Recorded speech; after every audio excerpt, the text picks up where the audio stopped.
Our top story tonight, some going down in November. Wars, spending.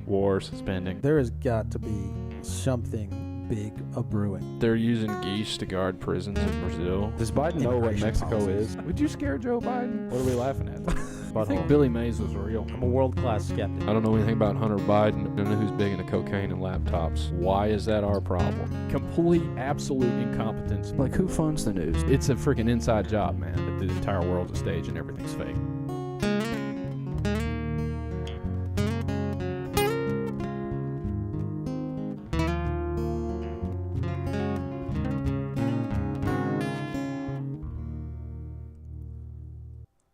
Welcome back to Touch Me Tuesdays on the Veritas Road.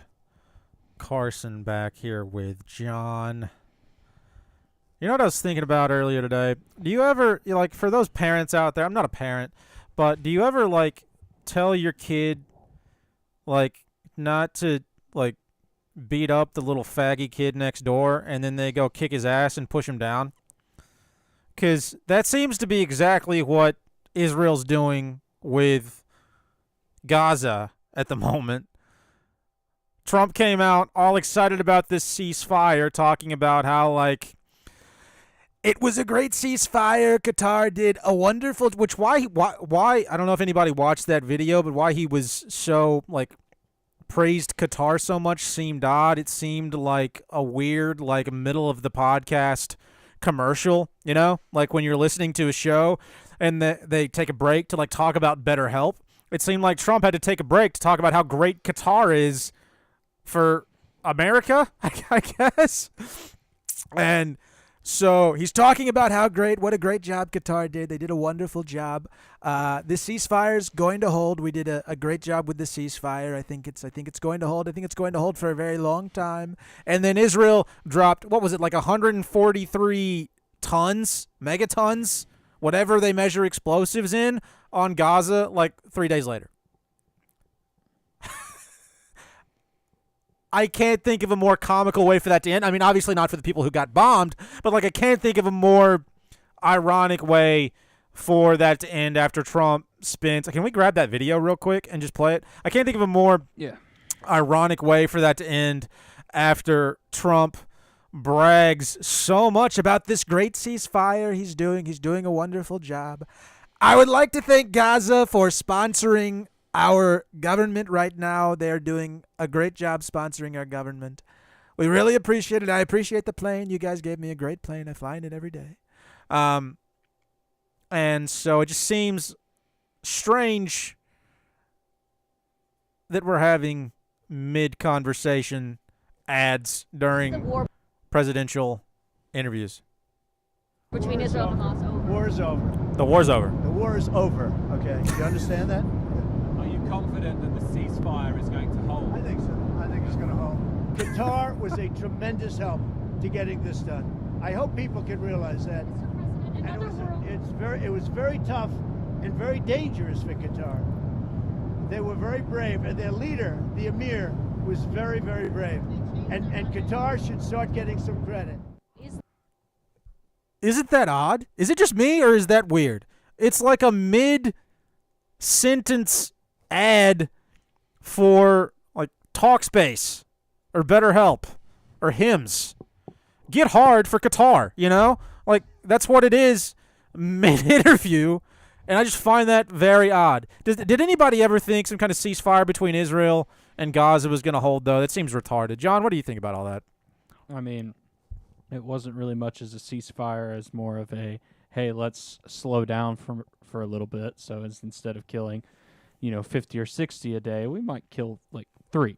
You know, that was their version of a ceasefire. That's true. They did kill some people during it seems like they have done this multiple times, and it ends up the same way every time. I don't understand the whole relationship between Trump and Netanyahu. It makes no sense to me. At all? It's like, it seems like Netanyahu does this all the time.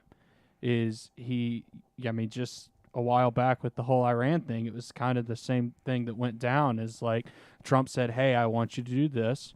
Netanyahu just put his finger up to him and did whatever he wanted to, and then Trump just kind of plays political cover for it. Yep. It doesn't make any sense to me.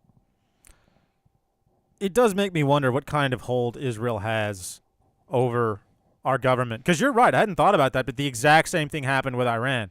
Trump was like, we need peace between Israel and Iran, and then what do they do? Like blow up all of their nuclear facilities or whatever? Yeah, well, no, I mean, Trump basically said, it's like, hey, I don't want you to engage in any type of attack or strike. Right. And they just did it anyway. Yeah. And kind of forced him into a position to either join them or turn his back to him. Right. What I mean, what kind of shit do they have on our on our government that's what they do? I don't know. It seems odd. What does Netanyahu know about us? What does Israel have on us? Is Israel the actual government of the United States? I'm starting to wonder. We've got Mike Huckabee over there playing, Sweet Home Jerusalem. So, and I mean, all of our politicians go over there. They're all paid to go over there. Yeah, I mean, you have to have We a little seem- ceremony by the wall Right. if you want to have any Oh, you have to position be- of power, yeah. You have to be seen praying by the wall. If you're not, then are you even a good person? Do you even stand for Israel? Do you even support Ukraine, bro? Like, are you even a good person if you don't go get a picture by the wall? That's like a prerequisite to being a senator, is getting a picture by the Wailing Wall. And even if you're Christian, you wear a yarmulke, because that's a thing that regular American Christians do. And then we have Trump over here spending $200 million on a ballroom for the White House, which we're very excited about because, the White House needed a facelift. And in this article, it tries to spin this. So Fox News wrote an article about it, and they try to spin it like it's this long-standing presidential vision to have this elaborate $200 million ballroom. And they're also saying that it's great because no taxpayer money is going to fund this ballroom. We're spending $200 million on a ballroom that's being privately funded by, I mean, I'm sure Trump could write the check today. But, oh no, I missed this part. There are going to be two 88-foot American flags flanking the White House. All you numerology folks out there are probably getting real hard right now because that's Trump's number, 88. Yep. Infinity, beginning in the last. What the hell? I missed that when I read. I don't think I made it this far when I read this article the first time. Two 88-foot American flags flanking the White House. Each, how much are those going to cost? $50,000 a piece? Good heavens. That's a fucking expensive flag. That is some expensive fabric. Yeah, like holy crap. I mean, that's a big What's it flag, made of? but I mean, it's probably made out of like Epstein's pubes or something. It's expensive.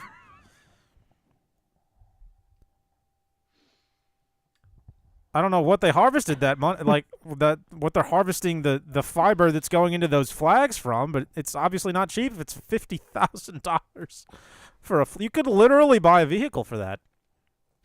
Wow. All right. Well, I guess good for them. Is this an artistic rendering of what the ballroom's going to look like? Yeah, I think with so. all the opulent gold and shit? 90,000 square foot addition. Why do we need this amount of room, this amount of opulence? I haven't been one like that's been heavy into the like emperor shit, but it's looking more and more that way, guys. He's building a fucking golden ballroom with two 88-foot flags. I don't know what else to think about this. Also, aren't there better ways to spend $200 million? All this frustration, Trump talking about how, like, the cities need to be cleaned up. We need to worry about the health crisis in this country, and we're spending $200 million on some chandeliers, some nice-ass chairs, and some big flags? That's where we're spending our money? It's so strange. And they make it sound like some kind of victory for the American people, which seems very odd. Like, this is going to be great for the country because, I don't know, Trump's going to have a place to house underage girls for his weird part. Like, why is this such a good thing for America? Find me a mainstream reason why this is such a good thing for America. I can't think of anything. Is it embarrassing that we don't have a 90,000-foot ballroom when we entertain heads of state? You know, does the president of Saudi Arabia come and think like, yeah, bitch, I've got an 80,000-foot ball. You know, where's your fucking ballroom? It's like dick measuring contests, but for countries. And there's been so much media attention about this too. It's a lot of concern for a ballroom. John, are you excited about this ballroom? Are you happy that we're getting this? I mean, Are you relieved that we're going to have one for our country? I Because I'm relieved. don't really care a whole lot, but it does seem like it does seem a little bit that, you know, the conspiracy theorists are kind of getting on to something with this whole last president thing in the Ingersoll Lockwood books. It does. Because it kind of seems more and more that Trump's kind of playing into the king role a little bit.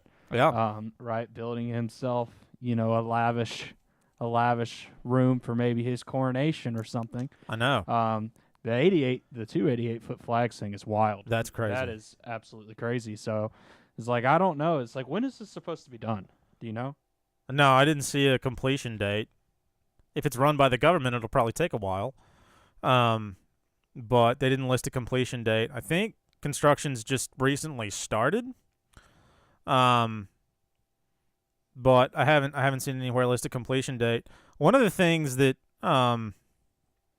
everybody was talking about there for a little bit was the whole, like, they went to interview Trump about Charlie Kirk, and then he was like, yeah, it's very sad, but we're building a ballroom. I just don't understand the redirection back to this, at least in the media. And it could be just another symbol for where this country's headed, where the presidency's headed, where Trump is headed. Does this have a projected timeline? It just says long before his end of term in January of 2029. Okay. So Great. Now we know that. Sometime before Trump leaves office. Good planning. The project was funded by who? mix of donations, including contributions from private donors and a $22 million settlement from YouTube. Why are they getting settlements from YouTube to build a ballroom? I think it was part of the I guess part of his bullshit of getting like banned from shit. Ah. And if you're the president, you win lawsuits against companies like YouTube. Yeah, no, that's the only way to do it. That's how that works. Yeah. Yeah. So if they ban you, become president, and you can win a lawsuit against them. Otherwise, you're fucked. Yeah, just sell your Kind of like soul us with our Twitter account. Sell your soul to the devil, and you can sue whoever the hell you want. Yeah, seems like a great way to get things done. I mean, if you're trying to, yeah, holy shit.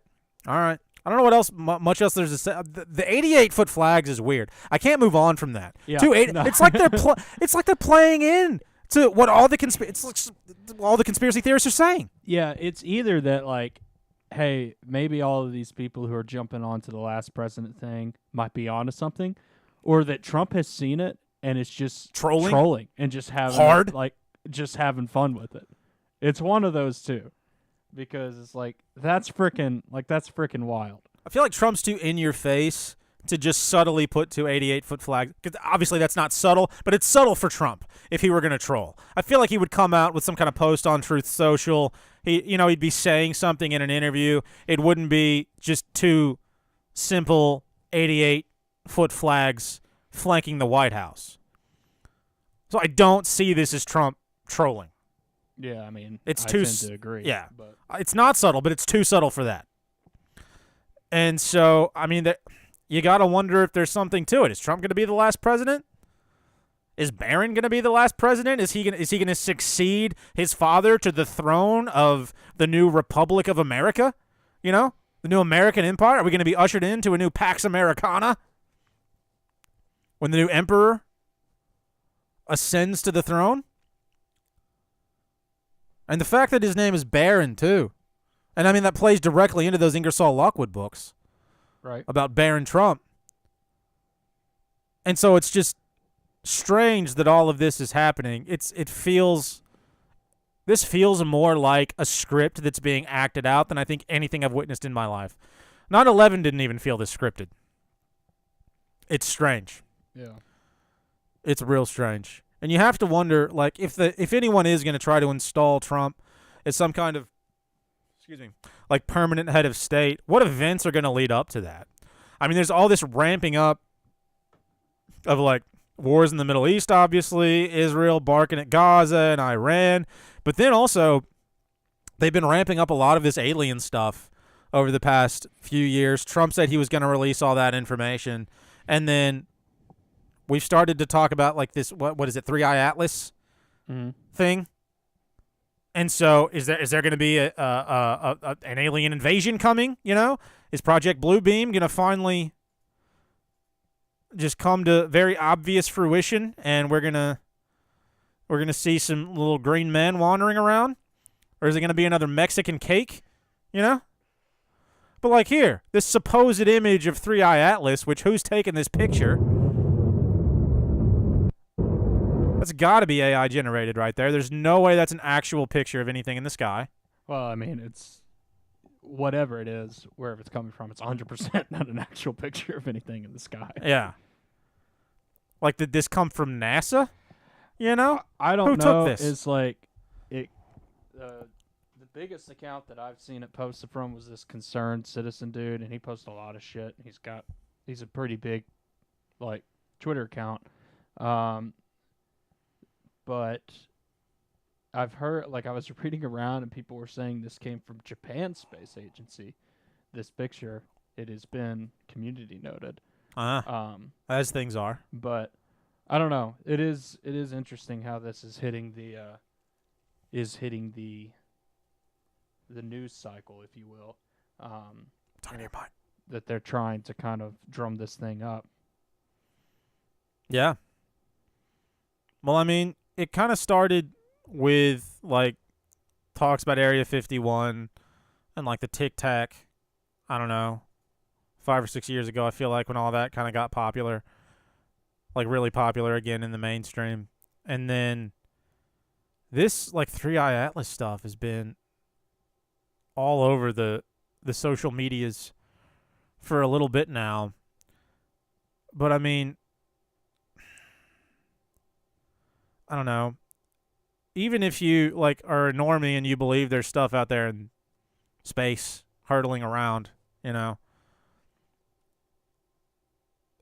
I guess I just find it hard to imagine that even if you do believe in, like, mainstream, quote, science, unquote, like, why would you think they're not lying to you about this? Look at all these. You're telling me this is the best NASA can do? Yeah, I was. These black and white images that are like 2 frames. The community note was, here are real images of it, and it's just a series of fucking like either. How much money does NASA get a day? Animated dots. Yeah. Or these fucking like very clearly like graphic designs. Right. That they've done. It's just fucking. It's stupid.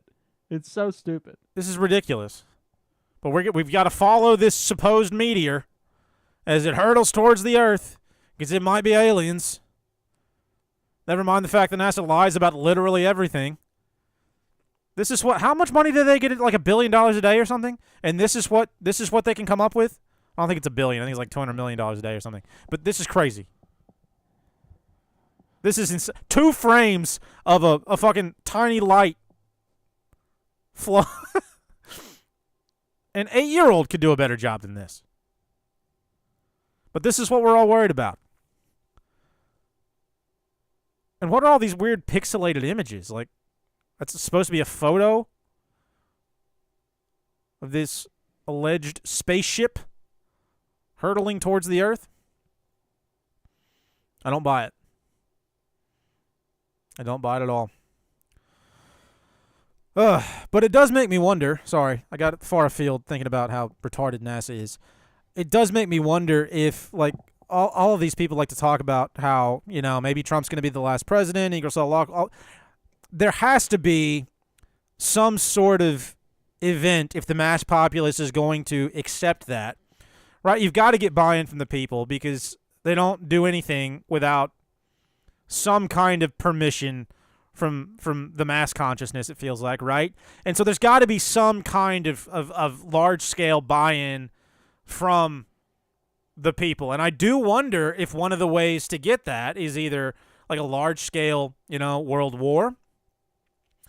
Or is it faking an alien invasion? Because all of that's been ramped up, it seems, during like the latter half of Biden's presidency, moving into Trump's presidency. There was that interview on Rogan where he's like, "I'm going to release all the alien shit." Is that how we make everybody like scared enough of what's going on to be like, "Hey, listen. Let's just have him be president for another couple of years, and then we'll reevaluate and see what happens." Is that where we're headed? I don't know.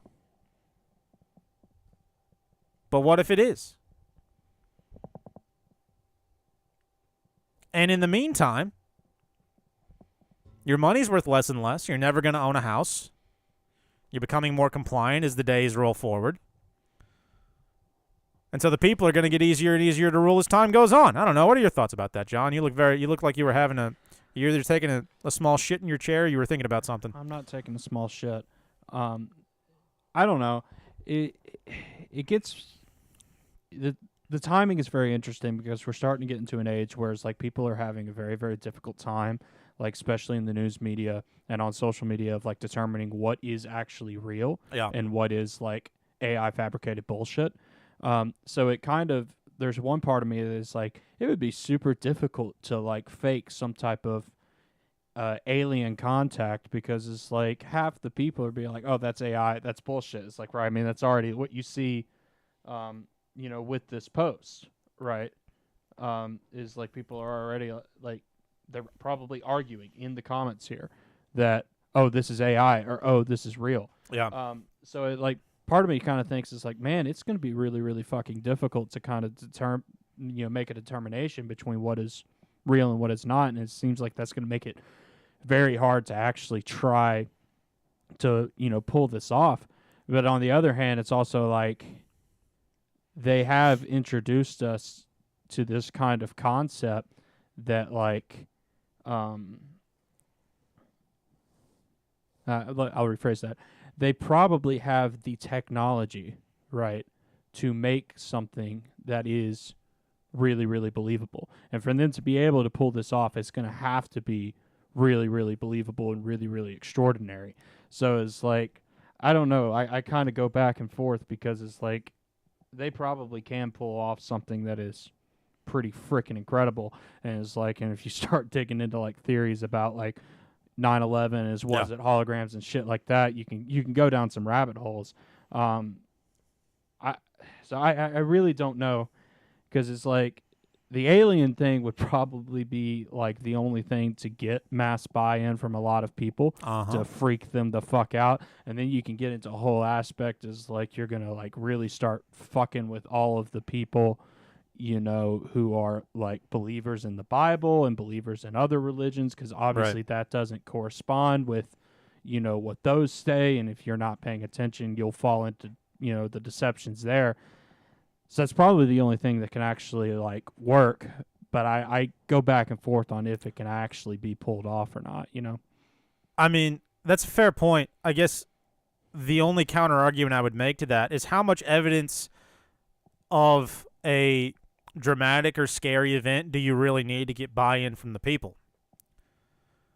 Because the fear porn that can be pushed out there real easily via the mainstream media, and I don't just mean the news, but like all over social media, all of these like, shills running corporate funded podcasts and shit, it seems to be super effective.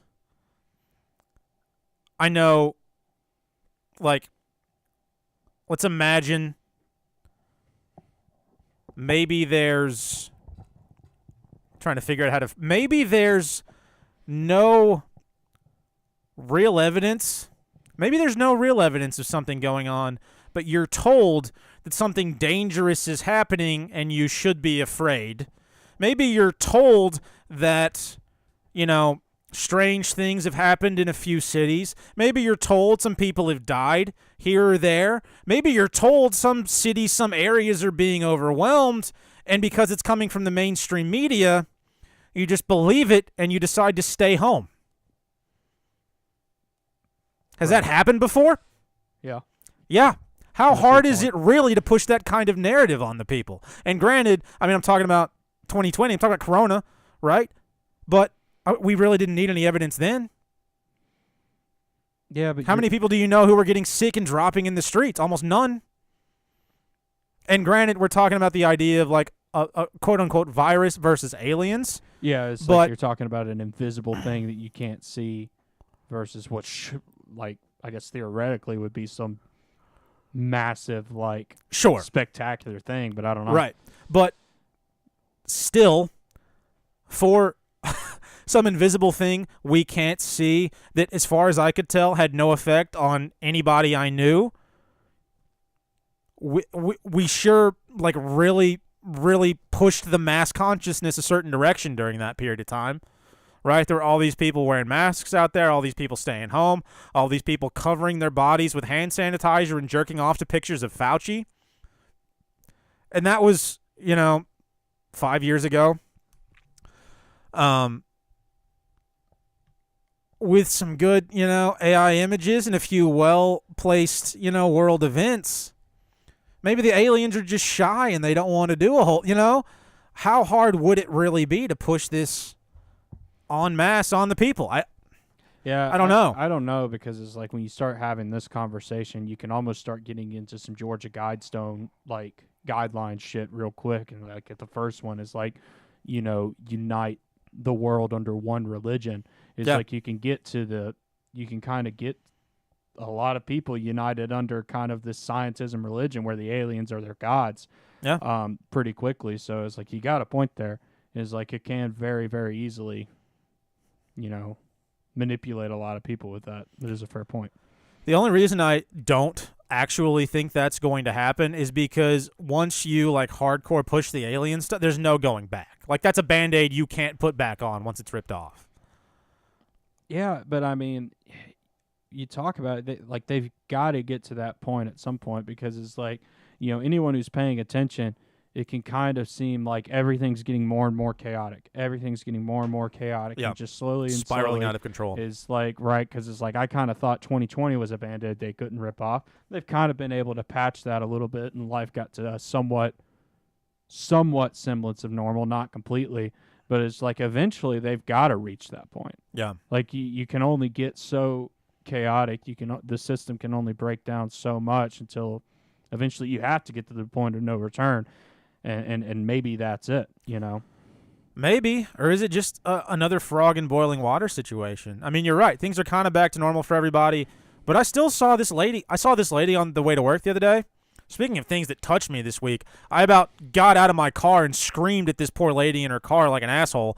But she was driving, I guess, to her job or to her physician's office, to her mental health provider. I don't know where the fuck this insane person was driving. She had a mask on in her car, and all of the windows in her car were taped up with clear duct tape. Holy crap. What the hell? What kind of world are you living in if that's how you think you need to leave the house? So, I mean, yeah, we seem to have gotten back to normal a little bit, but I don't think there were people doing that back in 2018. Yeah. So, I mean, there's been some permanent Right. damage, more or Right. less. Would pushing the alien stuff and kind of ripping the Band-Aid off, that's a great. Would that be past the point of no return, or would they just be shy aliens that don't show up that often? The shy aliens that only come around every 5 or 10 years, and we try to go back to normal in between. Like what's that gonna look like? No, I mean, it would be 100% past the point of no return, because it's like you are talking about breaking down the entire systemic structure of how the world works now. Yeah. Is like political structures will break down. You want to get to one world government. That's going to be the way to do it. That really would be the way to do it. Alien narrative. Yeah. That's going to do that. You want to get to one world religion, right? You push an alien narrative, you're going to get pretty close to that, because it's like a lot of the people who believe, a lot of Christians, a lot of Muslims, right? A lot of people, like, that's going to hit to their belief systems at the core if they pull that deception off well, and they'll flock to it, because that's what's going to seem real. Yeah. So you're breaking down a lot of structure very, very quickly. that you're not going to be able to rebuild. That's a good point. And I mean, I don't know if it's straight up predictive programming, but I don't know if a lot of people have heard of the book Ender's Game now. But in that series by Orson Scott Card, which is a pretty famous, popular series about a kid who like essentially commits mass genocide on aliens on accident. That's what happens. The aliens invade, and then as a result of the alien invasion, the entire world is united under one world government, a hegemony that takes over the entire Earth. And all of this alien stuff, I don't know, consistently gives me like Ender's Game vibes.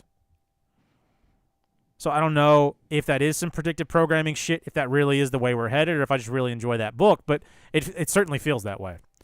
Yeah. I think that's about all I have to say on the aliens. You got anything else on that before we move on? Not really. Just if it does happen, it's not real. I can promise you. It's not fucking real. Don't fall for it. Don't be retarded. I don't think anybody listening to this was ever going to fall for it. Well, if it makes it to people who aren't, don't be retarded. I can promise you it's not real. It's good advice. Don't be retarded. Don't be retarded, folks. So we were talking about Trump we should have talked about this earlier. Trump approaching like the role of a king or an emperor. I mean, how much more could we play into this than Trump sending federal troops to Portland, to Chicago, to Memphis? And what I'm finding even more weird about this now, because I was reading this article again earlier, the libs are arguing for states' rights now. The blue-haired lesbians with rainbow dildos are saying states need their rights because Trump's trying to send troops to Portland. And I mean, in this case, I kind of agree with him. Let the states do what they want. If they want to completely devolve into meth addicts and heroin addicts running the street and shooting up on street corners, I mean, that's on them. It's not the federal government's job to fix that. If that's what the people want, let them have it, Same way, if you want to become an alcoholic and slowly, kill yourself via cirrhosis, I'm not going to stop you. But it does seem odd that we have Trump building a ballroom, all the King stuff surrounding him, the Barron Trump stuff, the Ingersoll Lockwood books, and now he's sending the National Guard into Portland, into Memphis. He talked about sending it into San Francisco. And the disturbing thing about that is this idea, and I hate the word normalization, but this idea of people getting used to federal troops, and we talked about this a little while ago, like getting used to federal troops just being on your street corner, You wake up one day and there's just a guy in fatigues hanging out just to make sure you're safe. And then a few weeks later, there are two guys. And a few weeks later, there are three guys. And a few weeks later, there are two guys, but there's a curfew now because you got to stay safe, right? That's how this happens. This is how totalitarian governments get started. We're going to push the idea that crime is overrunning these cities, and maybe it is. But it's on the people of these cities to decide to do something about it, not the federal government. You look pregnant with a comment. I mean, not really. I can't really say much more than that. It is, Democrats and leftists become like the best constitutional scholars when they're not in power. They do. And they become just power-hungry whores right after. But yeah, I don't really know what more to say about this. Is that it is freaking disturbing. It's super disturbing, right? And it's kind of like it's kind of weird that it's just it seemingly is flying under the radar. Yeah. Right. Not a lot of people are talking about it. Not a lot of people are talking about it. And like, right, if Trump tried to do this in fucking 2016, it would have been the end of the frickin' world. The mullets would have risen up. Opposed maybe, him. But and like, so would all the Black Lives Matter all people. the freaking blue-haired libs, they would have been, Summer of Love 2020ing like nobody's business. And it's like, somehow I don't know like what switch was pulled to where like that's gone out of society where like this has been allowed to happen. It's a weird culture shift. Well, I mean, they're still having protest. Like they had all those No Kings protests recently. Which, yeah, yeah, but like the libs went from like throwing bricks into windows to like riding bicycles naked down the street, which is what they were doing in Portland. and like it's just like I really don't prefer either because both of them are terrible in their own right. It's super weird like how that has shifted and how this is now being kind of, like you said, normalized and is happening. Yeah. And is I don't know. And as you start combining with what people are saying about the last president thing, it gets interesting. I don't know. I'm kind of at the point with all of this. It's just I'm kind of just sitting back and watching. Yeah. Because it's like it's all fake and gay, and I just it's all sitting fake back and gay. kind of watching it all burn down. So I don't know. I mean, you make a good point. In like 2018 or whenever all the Floyd stuff happened, was that 2018? It's 2020. 2020, whatever year. I'm getting it all mixed up. Like there were all those Black Lives Matter protests, and we were talking about this the other night. There were like random construction material drop-offs near these protests to like kind of pseudo-militarize them. Who was funding that? The CIA, the deep state, whoever you want to say, like, but that's not happening right now. And we're sending a bunch of federal troops into very liberal places. Portland, Memphis, and sure they had these No Kings rallies, but like you said, they're a bunch of furries riding bicycles down the street naked to protest. What happened to good old American protests where we threw bricks in windows and punched people? This is America. Yeah, no, I mean, this should be evidence, like, for anybody that, like, hey, all of these mass protests that you see are completely centralized, controlled, and funded. And there was a video the other day. They can fucking, like, and it's just crazy how they can manipulate people's consciousness like this. Yeah. They can literally decide, it's like, hey, we're going to have mass violent protests, for this, and we're going to have, gay retarded protests for this. Yeah. And like they can just kind of shift and do what they want and want that way. And it's like it's freaking creepy, like how this is actually working. But it's like all of these protest crap, no matter what they are, it's completely inorganic. Yeah. And it's like this, in my opinion, should be evidence to anybody who is critically thinking. Yeah. There was evidence. There was a video the other day about some people they found at one of these No Kings protests who like profess to be paid to be there. And if you're paying people to be there, I think it stands to reason you can pay people to be there to do one of two things, right? Well, one of three things. Either just add to the numbers, right? Kamala Harris style, just pay people to fill out a stadium so people think people give a shit, right? You can pay people to be there to escalate the situation, i.e. 2020, George Floyd, Black Lives Matter. We're going to drop off like bricks and rebar nearby, and we're going to pay maybe some randos to have them like freak out. And we're also going to drop some well-placed federal agents in there to really make sure things get just wildly out of hand. J6 style, right? And then I think it stands to reason that if you really want to stage a protest but make it nice and calm, you pay people to be there to be peaceful protesters. Pay people to be there to make it super faggy, right? Running around with your massive, just running around with your dick out, just riding a bike in a fucking unicorn costume and pretending like that is somehow indicative of large-scale dissatisfaction, which I find strange. But it stands to reason that if you can push things one direction, you can push them the other. And there's nothing that seems organic about the Black Lives Matter protests. There's nothing that seems organic about these No Kings protests at all. We looked at the website the other day. It looks like something that was funded by the CIA. Yeah, I mean it's massively corporately sponsored. Yeah. Right. It's a branch of the tree. Yeah. And so there's nothing organic about this. Buying into it, I think you have to be an insane person to buy into it. But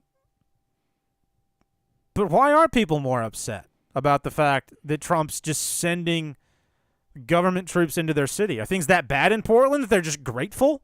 You know, all these blue-haired libs are just grateful that Trump's sending troops into I have a hard time believing that. I mean, I'm sure the blue-haired libs aren't, but kind of all the normal, just like kind of the normal working-class people who don't pay attention, and probably are, because it's like these cities have become shitholes, right? Pretty much all of them. Like, regardless, red, blue, they're all shitholes. Because that's essentially what a city is. And it's like where we live here in Middle Tennessee, we see evidence of it. Because anybody who has any fucking money is running away from there as fast as they freaking can. Right. And so it's like the people who are kind of left behind is like, I can easily see them kind of, you know, being like, oh, cool. It's like you're going to get the, you know, the drug addict who's, you know, taking a shit in front of my child's playground off the street and do something with him where I don't have to see them. I can see a lot of them being like, you know, I'm okay with that. Yeah. Well, and then what else is happening in these cities? Property values are going down, and who comes in to buy all the property? Right. BlackRock. Yeah. Fucking Palantir. Right. All these, you know, Bill Gates will probably buy up all the farmland around there. Is that And- the farmland? That's what's happening here, dude. Yeah. No, yeah. People are selling their generational farms and, you know, whatever big corporation is buying up all the farmland to make, you know, fucking monocrop farms that are probably full of glyphosate and you know, weird nanobot microparticles. Stuff freaks me the hell out. So yeah, this shit's just weird. And yeah, don't know. but they've almost like found a way to kind of revive the kind of the New York mentality from like the 80s and the 90s, whereas like, you know, the Rudy Giuliani like tough on crime shit. Yeah. Like they've kind of found a way to kind of revive that across all of these American cities and federalize it. That's kind of what's happening here. not having been in one of these cities, I believe that what you're saying is probably true. It sounds correct. It stands to reason that you're right. It's such a big switch from all the liberal stuff that was going on. How did we move from point A to point B so quickly? Is the mass consciousness really that easy to manipulate? I guess it is, because it's happening. And that kind of scares me. If people are that easily led in a particular direction, it's amazing. Good heavens. All right. This is making me sad and scared now. I do. I kind of have to say something from this Memphis police chief quote that you put in here. Oh, yeah. I forgot about said this. Last week, she hoped troops would help direct traffic and have presence in public retail spaces, but not operate at checkpoints. Yeah. It's like, I will say, Memphis probably does need federal troops to direct traffic, because traffic in Memphis is a shithole and people drive like freaking retards. I mean, it's like, I was in Memphis once, probably like 3 years ago, just outside of Memphis, and I was coming down.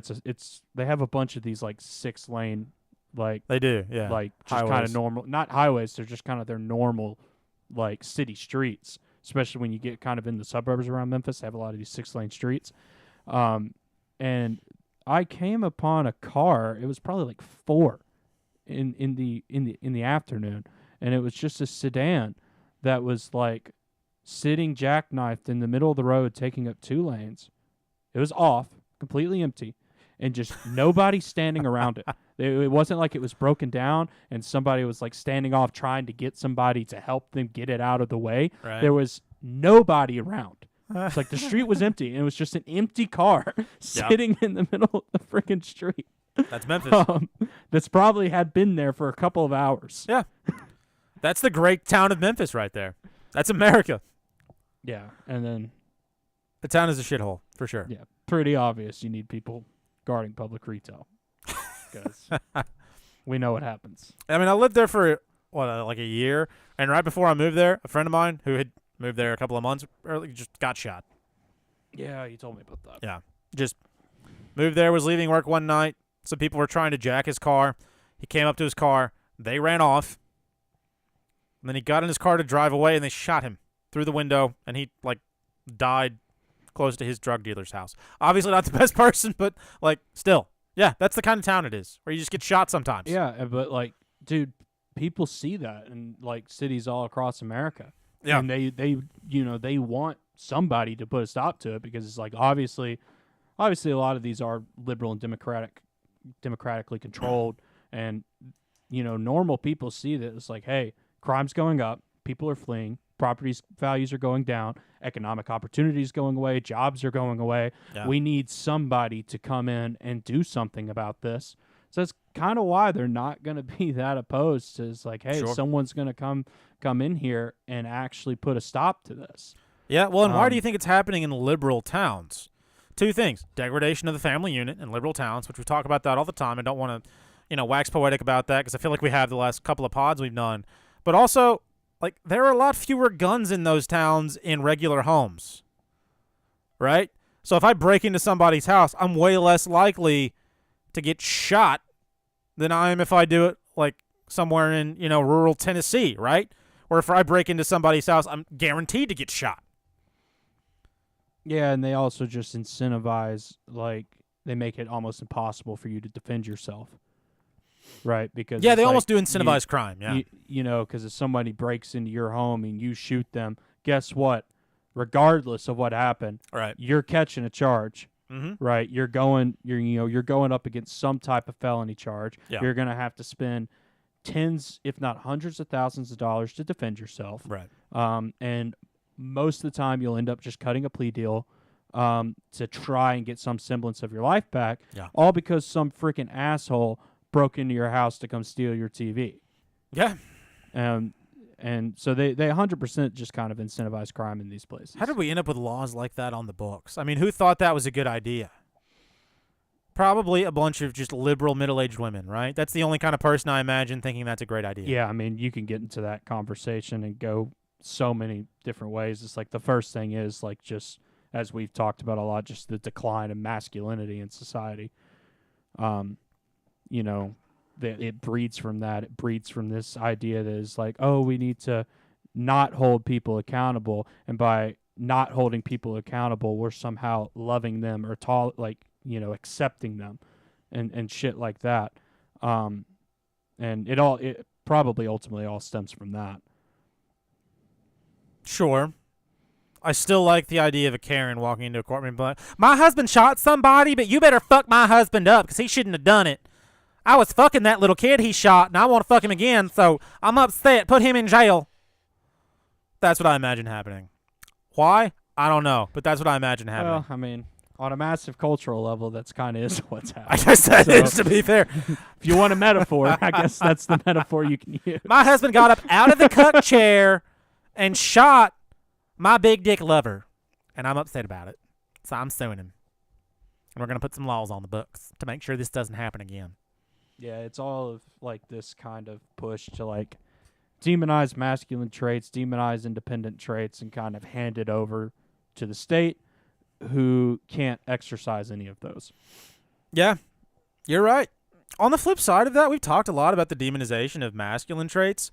For a lot of women, feminine traits are demonized it goes too. the same way. Like, 100% if goes the you same way. want to be a housewife, if you want to maybe you don't want to be a housewife. Maybe you have a regular corporate job. You're still pushed to be as masculine as possible in work meetings. You're still pushed to embody masculinity in your personal life, to try to, tell the men in your life what's what, to, like, this whole idea of, like, I don't need no man, right, has taken over a lot of, like, feminine culture, and it's not healthy.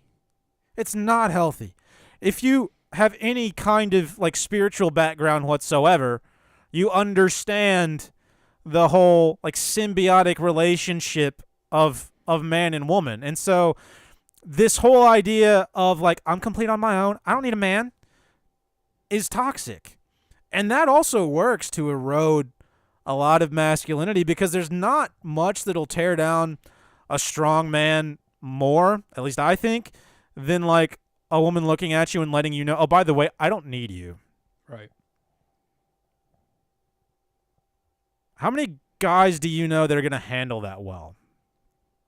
Like, that's going to cut worse than the news telling you you shouldn't, embody, whatever masculine traits they're saying are bad this week, saying that, like, masculine aggression's on the rise. We need to do something about that.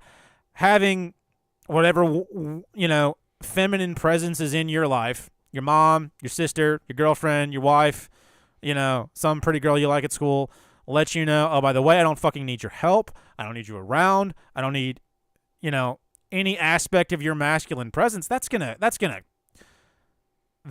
cut deeper than that's gonna degrade the amount of like healthy masculinity you feel like you can exhibit to a large degree. And it's happening all over the place, and we see a ton of examples about it, not just like in people's personal lives. Because I hear that I work with a bunch of women. I hear this at work all the time, but like you see it in TV shows, in the media, constantly.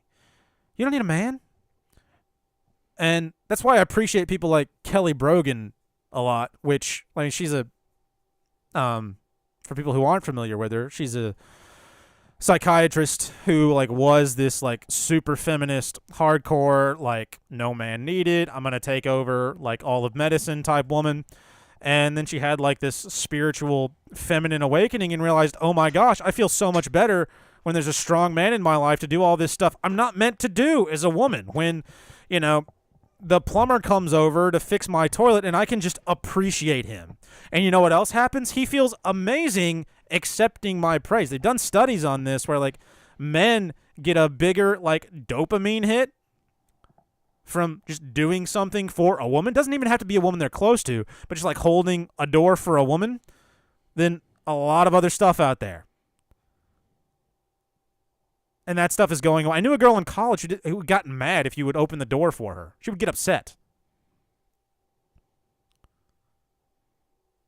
That is doing so much harm to men's ability to exhibit healthy masculine traits, but also our desire to, because who are we doing it for? Right. Who are we doing it for? Right. All right, I'll get off my soapbox now. No, I couldn't really agree more. And it's like you see all that happening, and it's just like you can see the cultural ramifications of that. You can see the systemic ramifications of that, and that's how they kind of usher in these kind of, the kind of nihilistic culture that's needed to bring in some type of totalitarian, system. Yeah. Right. That's how it breeds. Is you have to tear down, right, everything that is good, really. Sure. Is like, and by good, I kind of mean of the creator's design. They have to kind of tear that down, and they have to shoe in their kind of version of it that kind of seems like it's the same thing. It's really, really close to it in a lot of ways, but it misses in the most major ways. And yeah. Oh, that's a good point. That's a very good point, because it's this idea of like you can have a relationship, but you're going to be equals. Right. And in no way are men and women. It's like the whole idea of like equality of opportunity versus equality of outcome. The same concept happens in relationships where like the masculine and the feminine are supposed to like have similar roles in relationships. You might put an equal amount of effort into the relationship, right? But you're occupying very different roles, very different spaces, and that's okay. In fact, it's better than okay. It's good. right. But this whole idea of like you're going to approach relationships the same way, right? Men and women are going to occupy the same space in a relationship, are going to contribute to a relationship similarly. Even for like parents, right? Mom and dad are both going to work and contribute to the home, and they're both going to take care of the kids, and they're both going to do everything. It's kind of similar to what God intended, kind of similar to what the Creator put it, but it's not. Right. It's not the same thing. And that's a problem. Right. And the Sorry, I interrupted you. well, no, that's the point I was getting to, and you put it better than I could have put it. and like the outputs of those are drastically different. Yeah. They're drastically different. Right. Right. And kind of what you were saying is like, they kind of sell like you're almost in a competitorship instead of like a partnership kind of thing. Yeah. And it's like, and the outputs of those are drastically different, and one's really, really bad. Yeah. It's exactly right. I've experienced this in like dating life with like past girlfriends, or like one of my exes, I would say, no, let me do this for you. And she'd get like upset. She's like, I'm a strong woman. I don't need you to do that for me. I'm like, okay. Well, I guess I feel bad for, how dare I try to do something for you, right? And then she goes and just does a shitty job of it. That's a terrible example. But, I mean, we see a lot of that in married relationships now, and it produces, like you said, children who don't know how to be either thing. That's kind of what happened. Like, we can use me as an easy example. I never learned how to be either thing. I never learned how to be masculine or feminine growing up because I had a dad who was a lazy piece of shit and a mom who had to take over and care for the family. And so I didn't learn healthy masculine traits from my father, and I didn't learn what it was like to experience healthy feminine traits from my mother because she was too busy providing for the family. And so because you get neither one, at least in me, and I think in a lot of people, it breeds this really unhealthy level of like, what's the fucking point? Right. I can't embody either of these roles, right? So why would I give a flying fuck about doing anything but just making sure that I enjoy today as much as I can, that today sucks as little as possible, really. It's not even about enjoyment. It's about just like postponing bad shit and trying to mitigate damage from just day-to-day life. Yeah, oh, dude, I'm glad you kind of said that because it breeds into this cycle of how they've like redefined like the meaning of love in like not just obviously like marriage or romantic relationships, but in like human relationships in general, and how we are called that like, it breeds that like this kind of selfishness in us, and then that translates into like our relationships with all people is that like, hey, this is completely self-motivated. Like all of my relationships with all other people are completely selfish. It's about what I can get out of them. And it's all about like, what can this do for me? It's transactional. It's all about what can it do for me. And it's the exact opposite of what we're called, right? The meaning of love into like what we are called to is, it's selfless, right? Jesus says it's like it's laying down your life for your friend, for someone else. It's selfless, right? And it's what can you do for the other person. And they've, co-opted this bullshit to where it's like, like kind of what you said, it's just like, I can't accept what the other person wants to do for me. Right. Culturally, it's inappropriate. Yeah, I can't accept it. Like, and they have just so inverted this entire design, right? And it's almost like kind of mind-blowing how they've been able to do it. Yeah. You couple that with the fact that, and Tim Dillon mentioned this the other day on his podcast, you couple that with the fact that we're increasingly living in a world where you can't own anything, you can't buy a house, right? You can't earn enough money to take care of like the people around you. And so not only can you like experience the giving and accepting of love in a relationship, you don't even feel like you can produce anything for other people because you can't even provide for yourself. So you reach the conclusion, well, what's even the point of trying to do things for other people? I can't even provide for, like, I can't even have friends over because I live in a shitty one-bedroom apartment, in the middle of Chicago, right? Right. I can't even have a community. Why would I try at anything? Why would I try at anything? I can just go to my job and then leave that job and drive for Uber because I want to afford a new phone next year. And then I can go home and drool while I watch Netflix and then rub one out and then do it all again the next day. Horrifically bleak, but that's where it's at. That's where we're at. Yeah. And it starts with, well, at least that thought process started with the degradation of these masculine and feminine roles and the ability to embody them and then accept them. Yeah, and it's just like, it's the first thing that, when God created man, it's like the first thing he did, Yeah. right? Was he kind of assigned like what a man's supposed to be, what a woman's supposed to be, how their relationship together is supposed to work, and they've done a very, very good job in deceiving us and tearing that away from us, and we can see the results, and it's all connected into like all of this shit we talk about when we're shitting on news stories and shit like that is like it's stemming from that ultimately. So Yeah. I think I've mentioned this phrase on the pod a time or two, but there's this idea of I can't remember where I heard this first. I can't remember if it was from Tommy John the third or who, but the phrase goes, women point, men lead, women follow.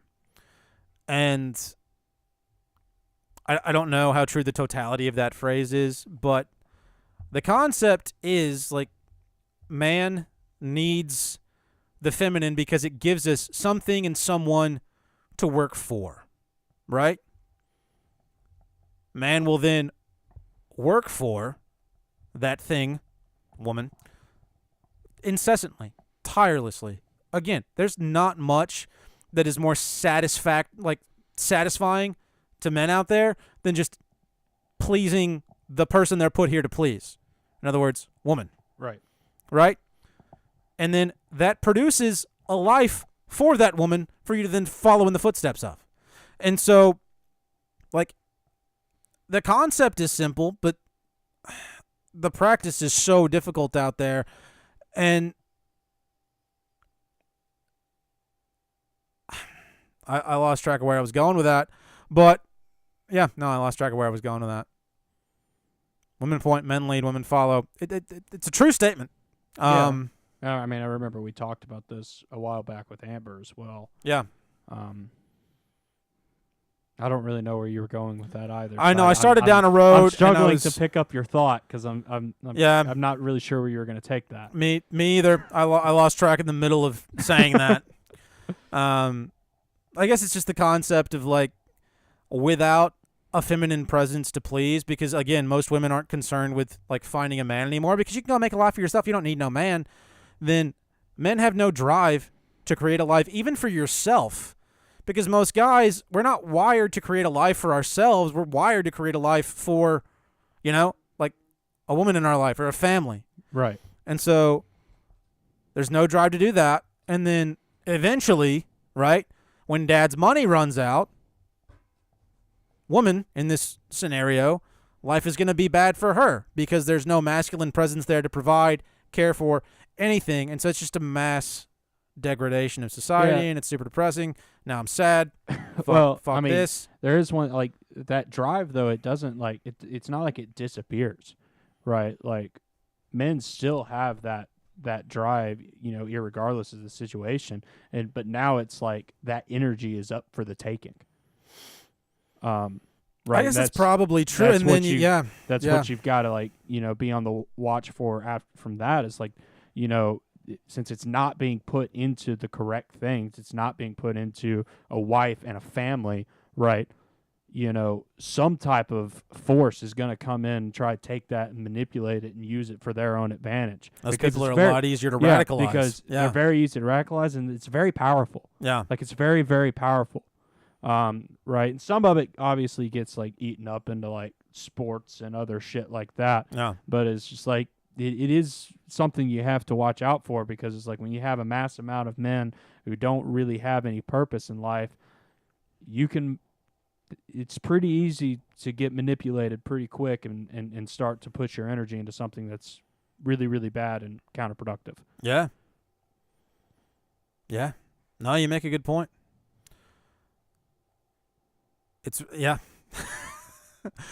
Good luck building, a home or a place you want to bring people into anymore. And beyond that, Yeah.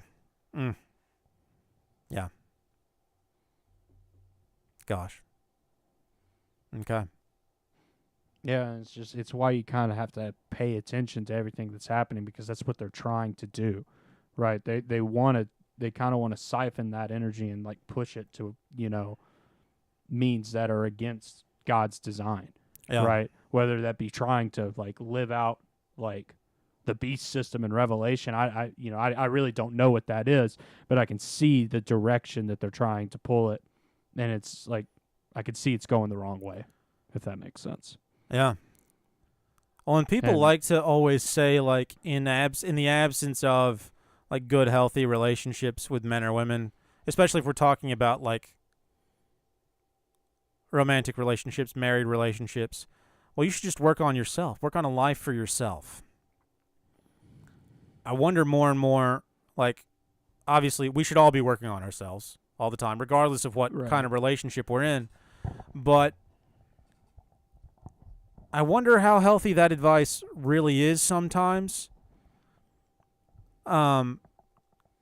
Because I think the thought process is that there's nothing wrong with the way like relationships are looked at in society. There's nothing wrong with like people, because people out there seem to feel like relationships between men and women are or should be easy, straightforward, and I think that comes out of like all these bullshit movies and TV, right? They're difficult, they're a pain in the ass. I think every guy out there would agree with me on that. But it makes me wonder how much truth there is to this idea of like, well, don't worry about it, just work on yourself. You know what I'm getting at? I think so. I think I kind of get. I mean, this hits a little close to home to me because I just like went through a terrible breakup. So like, yeah, I'm having a little bit of difficulty working through this rationally. I don't know. I kind of follow your logic there a little bit. Is like, I don't know how to strike the balance of that, because it's like I kind of see what you're saying is like, it's designed to work together. Is that what you're kind of trying to get to? Yeah. There's this whole concept that like one should, because I see this a lot out in just as I'm talking to like people I work with, people I'm friends with, this whole idea of a relationship between two people. They both should come into it mature enough and capable enough for it to be the same as like a relationship between two, people who have been married for 20 years, right? And I think this has become an increasingly larger problem as we see the age people are getting married, the age people are having kids increase. We've got men and women out there who aren't maturing early enough, right? People are fucking playing video games and living at home until they're 40. But B, people expect, people expect this level of like, I'm having difficulty articulating the thought process I'm having.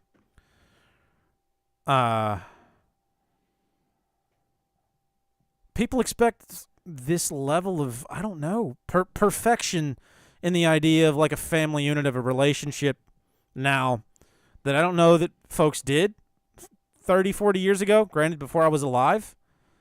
But like it seems to me the way like old people talk about our relationships, people struggled, things were difficult, but folks like grew together, You had like 19-year-olds getting married and growing together and building a family, and all that sounds like it was all right. Now you've got 35-year-olds getting married, having 2 kids, and getting divorced. Yeah. That seems fucked. Yeah, no. And so somewhere between point A and point B, something went wildly wrong. Yeah, no, I get what you're saying. And really what that is what I hinted to earlier, is the redefining of what love is. That really is what it boils down to, is like how the world defines, love, and how, God defines it, right? Because one is selfish, right? It's what is this relationship going to do for me? And if it's not working for me, right, that first of all, that's not my fault, right? It Yeah, can't be right. my It fault. couldn't be me. Right. So I need to get out of it for myself, Yeah. right? It is super self-centered. You're right. Yeah. And and what it's called to be is like it's supposed to be selfless, right? You're supposed to pour into the other person, and just as much as they're supposed to pour into you, and when you get into that selfish mindset, right? It's super easy to. It's just super easy. It's why you see so many freaking divorces. Yeah. Right? Because it's like it's all come to the point where it's just like, hey, this has to work for me. You make an excellent point, and that's one of the things. I know there are a lot of people out there in the like truth community that don't love him, but that's one of the things that like Jordan Peterson talks about a lot. It's this idea of relationships being more than just an opportunity for self-satisfaction, but of growth.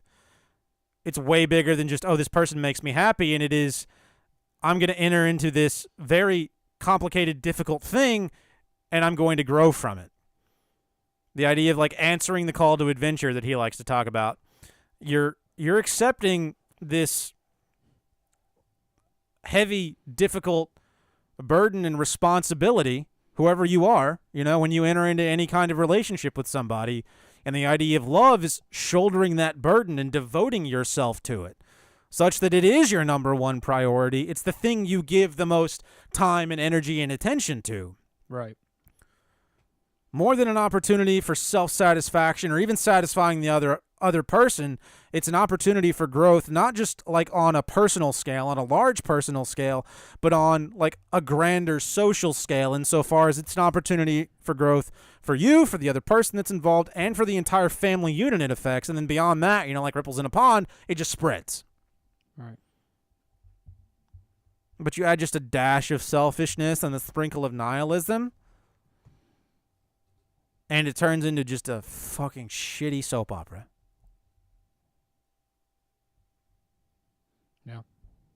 Happy fucking Tuesday. Boy, am I a depressing son of a bitch. Is there anything less depressing we have on the docket? Do you have anything more you want to say about that, John? Sorry. I mean, not really. I the last thing I kind of want to hit on is like this idea that like we're called to be happy or we deserve to be happy, right? Is like you've got to address that lie as well, right? Because that's a self-centered lie from the enemy just as much as all the other shit that we've talked about. Because it's like you're not going to find that really in, you're really not going to find that in the Bible. Is like, we're called to serve, right? And a lot of times that service, it can kind of suck sometimes. Can really suck sometimes. And no matter what it is. And so you have to kind of address that, because it's like a lot of it kind of stems from this belief. Well, it's just like, I deserve, to be happy, and I need to make all of my pursuits in order to be happy. You kind of see that even with the founding of America, is the pursuit of happiness. It's like the pursuit of happiness is kind of a lie. That's not really what you should be pursuing. And it's like, if you're pursuing what you should be pursuing, happiness often, at least, will stem from that. Right. Joy will stem from that. But it's like making your life about pursuing this kind of false idea of happiness is going to destroy you. That's the problem. I don't know that it's direct. Like, I don't know that happiness is a bad thing. I think it's the definition of happiness. Well, yeah, I mean, that's not what I'm trying to say.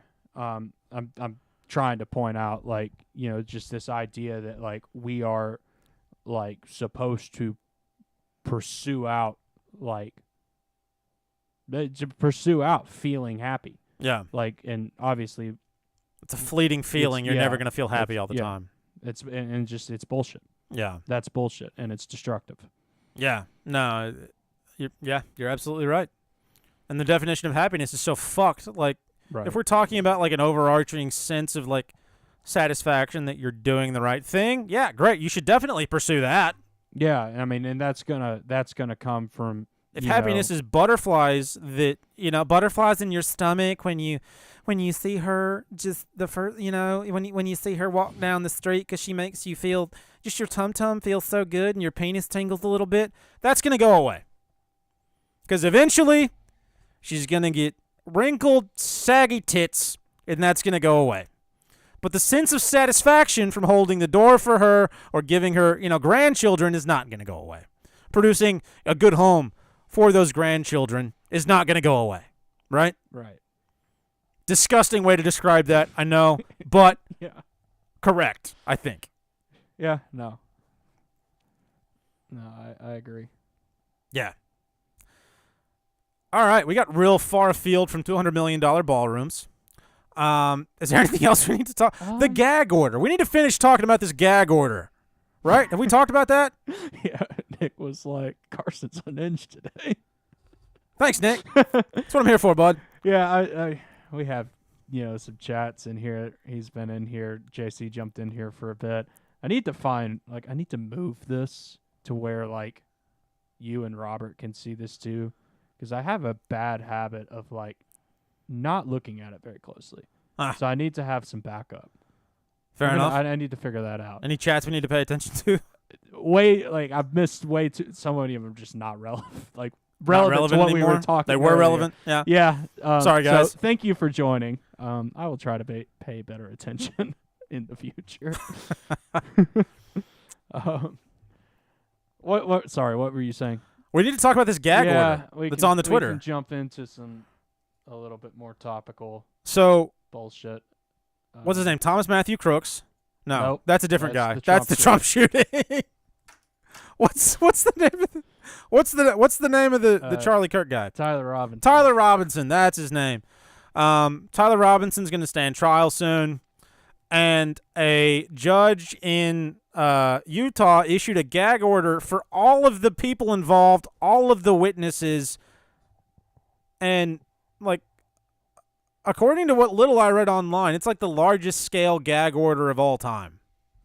Yeah, more than 3,000 potential witnesses could be subject to it. Okay. Well, yeah, I guess all the people who were there present at the, I don't know what to call that event, rally, where he was murdered. Yeah.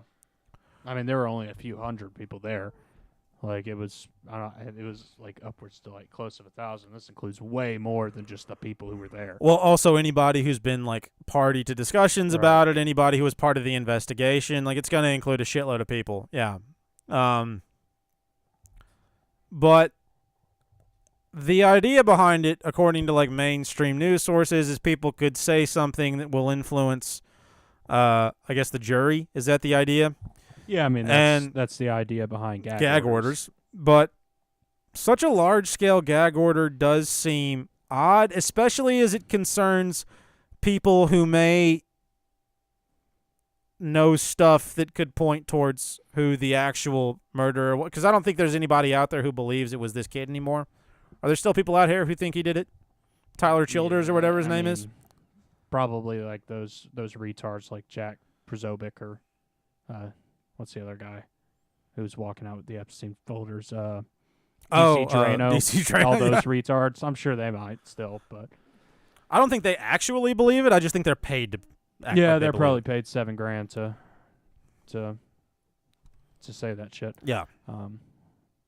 Tyler Robinson, not Tyler Childers. That's a musician. That's a different thing. Sorry. Go ahead. You were about to make a point. I didn't have anything. Oh, you look like you were about to. I just think it's odd that we're gonna issue a gag order for all the people who could potentially have, I don't know, discussion to bring. New evidence to talk about, things to say in the media, and maybe he's just trying to do exactly what a good judge from Utah should do, trying to keep from influencing the grand jury of Tyler Robertson's peers from accidentally unduly sentencing him to whatever they're going to sentence him to. Yeah, what I will say is the jury's been freaking influenced, my friend. Yeah, because this is the biggest political assassination in since JFK or MLK. It's not like this hasn't been in the news cycle for a month now. So it's obviously not to protect the integrity of the jury pool. I don't know. Gag orders, especially when you get in these high profile cases, seem to be more so steered to try and control the narrative and kind of control what will ultimately be a trial in the court of public opinion. Right. Right, because it's like you saw like these overbearing gag orders. I don't know if you paid attention to like the Idaho murder case that happened a few years ago. They just finished up, in the past 6 months. And it's always kind of in an effort to kind of keep the discussion centered kind of within their kind of Their Overton window, their Overton frame window. of reference. That is yeah. the word that I was looking for. Yeah. They're always kind of designed to do that. Right. And that's what this one seems like as well. To me. Yeah.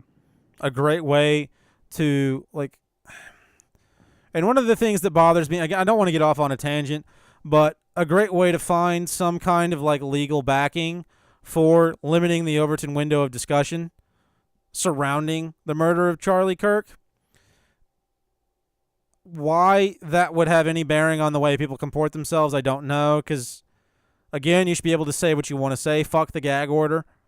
But that's exactly what it seems like to me. A great way to be able to try to legitimize, like, shutting people like Candace Owens up. Whether what she says is true or not, a great way to shut her up, because it appears that whatever she's saying isn't super popular for the mainstream folks, right? Yeah. So it's just weird in that regard. I mean, it's not weird. It's something that I completely expected would happen. Well, I say weird that's how from this like shit a works. Yeah, I say weird from like a regular what, and that's one of the, I shouldn't say that because that's one of the things that frustrates me about a lot of truth talk unquote out there is is like instead of actually trying to reach an actual conclusion, a lot of people, well, it's weird.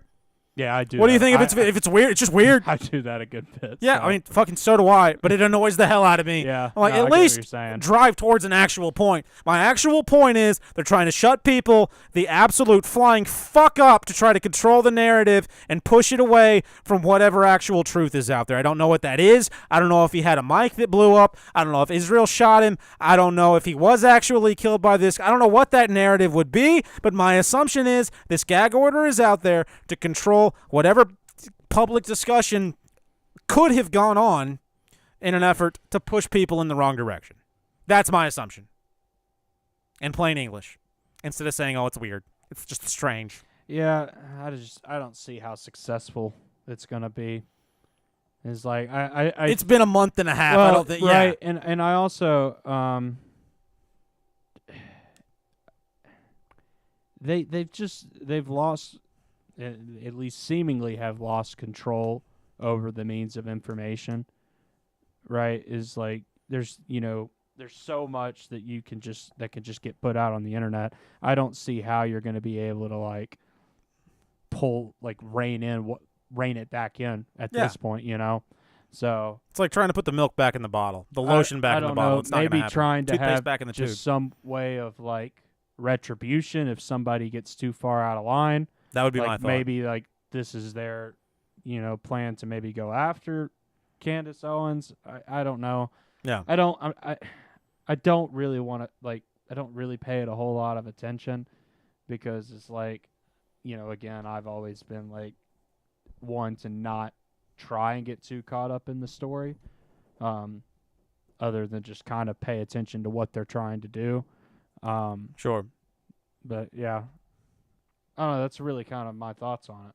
Yeah, I mean, to me, at this point, this is almost more interesting than the story. Right. The gag order is. Right. But yeah, no, to your point, there's no reason to get caught up in it. It's probably going to push you in the wrong direction. And that's true of most super widely spread public stories. All right.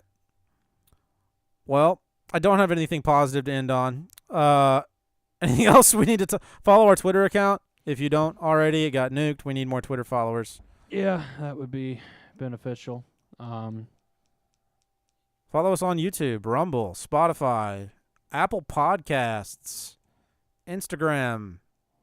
We're on TikTok too, which do people still get on TikTok? Is that owned by China now? I don't know. We're on TikTok until they finally ban us. What's his name? Bought TikTok, supposedly, right? Not allegedly. Yeah, the guy who owns Oracle. Oh yeah, no, yeah, I read that. I read that somewhere. That's a little weird. Basically, essentially the government kind of took it over. Yeah.